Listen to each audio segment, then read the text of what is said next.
In this section, we'll talk in more detail about random variables, and specifically we'll extend those into this concept of a probability mass function, which is really just a way to define the likelihood of getting a certain random variable based on a probabilistic system. So let's assume that we have a sample space, and within that sample space there are 8 possible outcomes, each of those being equally likely. And each of those 8 outcomes has a discrete random variable g that we can associate with it. Some, again, function of that outcome that gives us a value g. So if we have our sample space here, we can look and say that, again, the numerical output would be a lowercase g, as we have represented here, and the function, the random variable that holds all of those values, or that is responsible for creating all of those values, is going to be a capital G. So we can actually say that in this case we're looking for all events, and let's just say that it's all events x, where this g of x, this random variable of x, is equal to some value a. And we would say that this is all events where the outcome of the random variable g is a. Now, to do that, let's look and assign some of these random variables over here. So let's specifically look at an example of this nu, this Greek nu right here. And we can say that maybe nu has a value of b. So if we were to apply g to that outcome, it would result in a b. And let's say maybe we look at epsilon, and epsilon results in an output of c. So again, applying this g of epsilon, we would get a c as our output. So this concept really applies to all random variables and all outcomes, where we can go through and assign an output or assign a value to our random variable g based on which of these specific outcomes within our sample space we've selected. Now, there's a couple of questions that we're going to ask about this, and the first one is, if each outcome has a specific letter associated with it, what is the probability of each letter?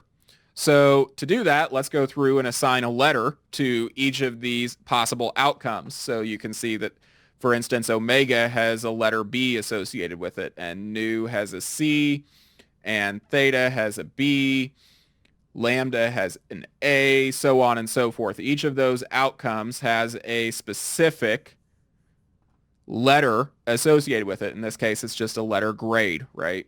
A, B, C, D, or F. Now, the first thing we might look at here is some new notation, and that is the probability mass function, or the PMF, is just saying that I'm looking for the probability mass function, this P, of the random variable x at a specific numerical value, little x.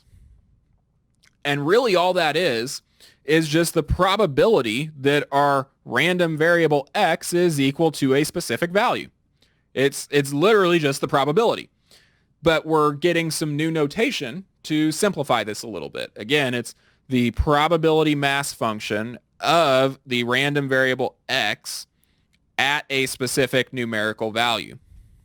So with that kind of background, let's go through and talk about some of the actual probability mass functions of a specific element here. So if we were to look at, say, the probability mass function of B, well, each of these outcomes within our sample space, right, we've said are equally likely.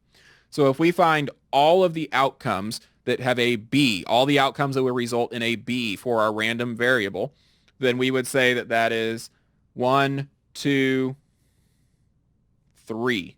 There are 3 total outcomes within our sample space that result in B. So we could say that, to use this notation, that the probability mass function of capital X at B, at the specific value here, is equal to the probability that our random variable here is equal to B. So in this case, it would be 3 out of the 8 total outcomes. So the probability mass function of the random variable x at b is just equal to 3/8. Now, with that, we might ask a slightly different question, which is, how do we make this more general? And the equation that's slightly more painful to look at, but is the actual formal definition of a probability mass function, is this one right here. And it says that the probability mass function of a random variable x at a specific value little x is equal to the probability of all elements, the set, where omega, where any element is an element of the capital omega, the universal set, such that the output of the random variable x for that element is equal to the specific value little x. So again, this is just the exact formal proof of this equation here. And you may see that in a couple other courses. For our purposes, we're usually just going to refer to this first version, where we can say that the probability mass function is just equal to the probability where the random variable is equal to the specific value. Now, one of the things of importance here is that this does include the random variable itself in the notation. So again, we're saying the probability mass function of the random variable x at the specific value little x. We're not just saying probability mass function in general. We have to identify which random variable we're talking about in order for this equation to work. Now, within this, we may want to say, hey, what's the graph of this? What does this look like visually so that we can get an idea of the distribution? So in this case, we would look at this graph of a probability mass function, and it would look something like this. We'd have a location on the graph for each area, and this is kind of going to look like a histogram when you get right down to it. But all we're going to do is say, hey, for the probability mass function of the random variable x, where it has values of x, a, b, c, d, or f, what does that look like? And so if we were to assign some values here, we would see that 2 out of the 8 outcomes, so that would be this lambda and the kappa, are going to be a result of A. And that 3 of the 8 outcomes that we saw earlier, that's going to be omega, theta, and sigma, are all going to be a B. And then delta and nu are going to be C's. There are no D's in this case, and then we're left with 1 epsilon as an F. So in this case, we've utilized a random variable to generate this probability mass function, but also to generate a graph that shows the distribution, or how likely, if you will, each of those outputs of the random variable are to occur. So in this case, 1/4 of the time, or 2/8 of the time, we'll get an A. And 3/8 of the time we'll get a B, 2/8 of the time we'll get a C, and 1/8 of the time we'll get an F. So again, based on which of these outcomes, whether that be our omega or our theta or our nu, are selected within our sample space, we will get an output that is assigned. And then we can say, based on the frequency or the likelihood of that output, let's go ahead and plot that on a probability mass function. So there's a couple general properties of a probability mass function that we'll look at.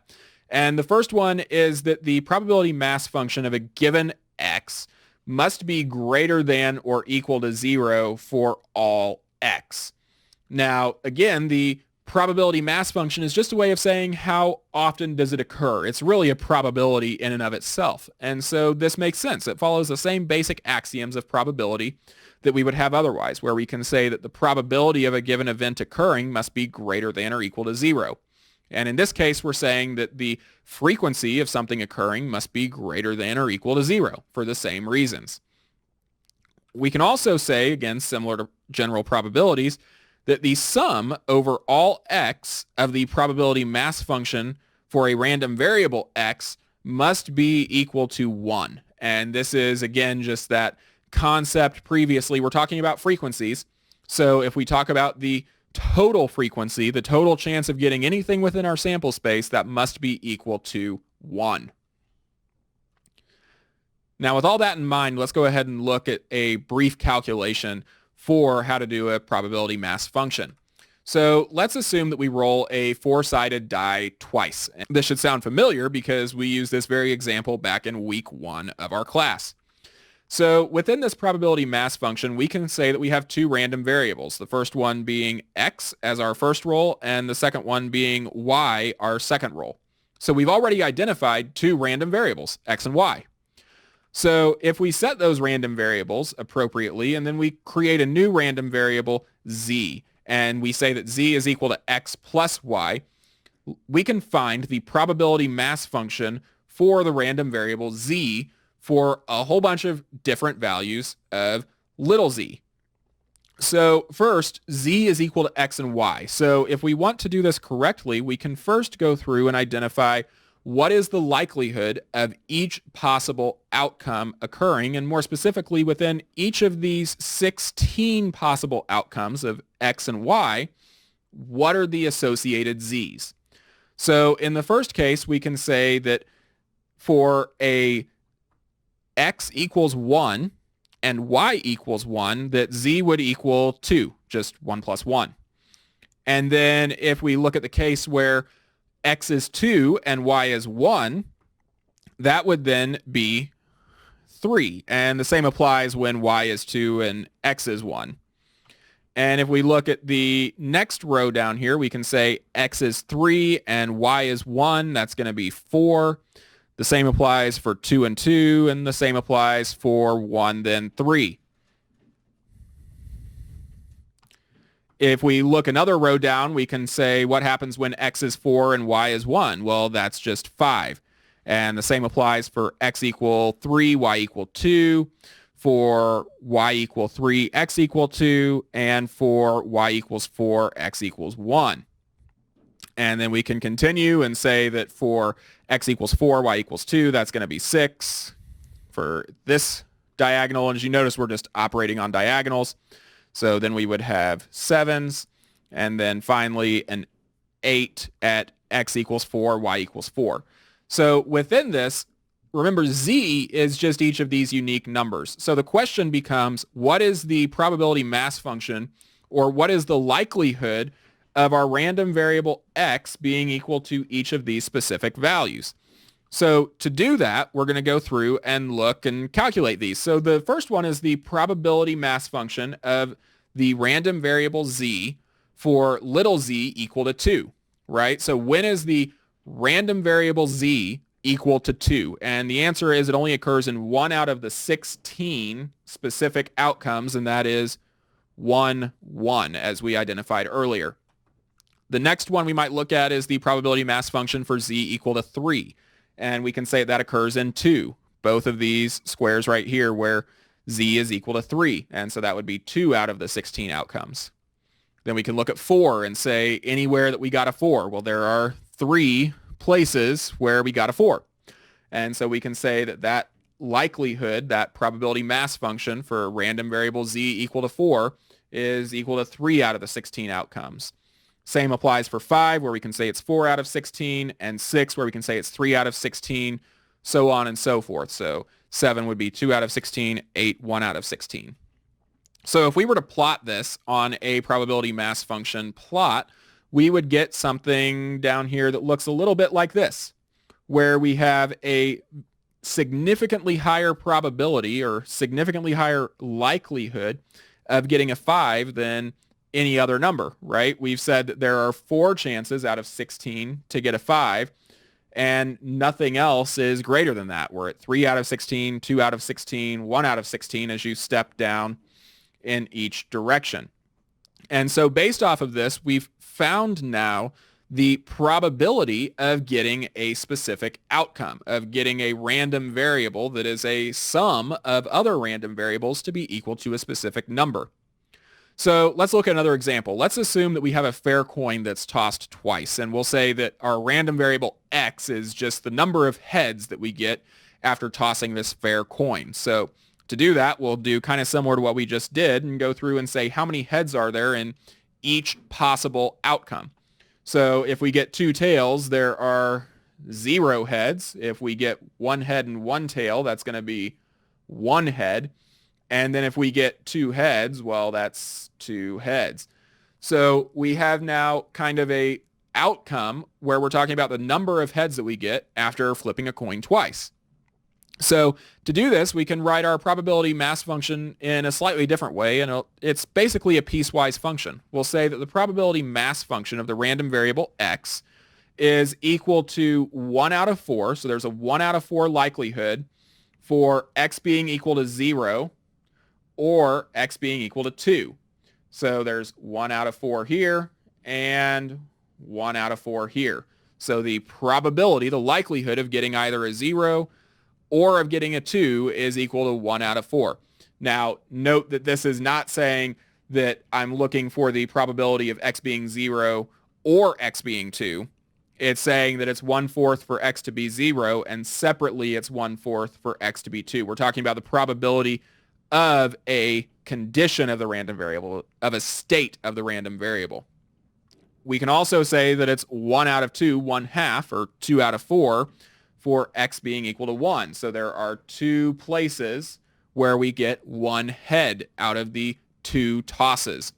And then there are 0 chances of getting something other than that in the case of 2 flips. You can't have anything other than 0 heads, 1 head, or 2 heads in 2 flips. So if x is, say, the number of heads over 2 tosses, we can ask a question, and this is where random variables really start to become useful. And that question may be, what's the probability of at least 1 head? And so in this case, we would say, what is the probability that the random variable x is greater than 0?